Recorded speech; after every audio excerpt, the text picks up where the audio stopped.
Hi, Chuck Huber here for the Stata YouTube channel. Today I'd like to introduce you to a new command for detecting structural breaks in time series in Stata 15. Time series models typically require the assumption that the parameter values are constant over time. This assumption is often violated by structural breaks in the series.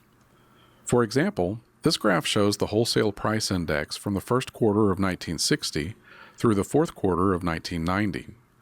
The growth rate changes in the middle of the sample, which leads us to believe that the mean of the series may not be stable during the sample period. Because we are only interested in the average growth rate of the series, we can fit a constant-only linear model. Then we can use the new estat sbcusum command to check the stability of the mean over time.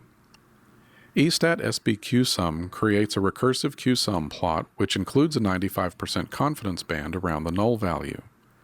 This graph shows that this qsum plot drifts outside the confidence band in the middle of the plot, which suggests that there are structural breaks in the series. The output shows that the test statistic is in fact larger than the 1% critical value, so we would reject the null hypothesis that the mean is constant over time. If you would like to learn more about the new estat sbcusum command in Stata 15, you can download the manual from our website at stata.com.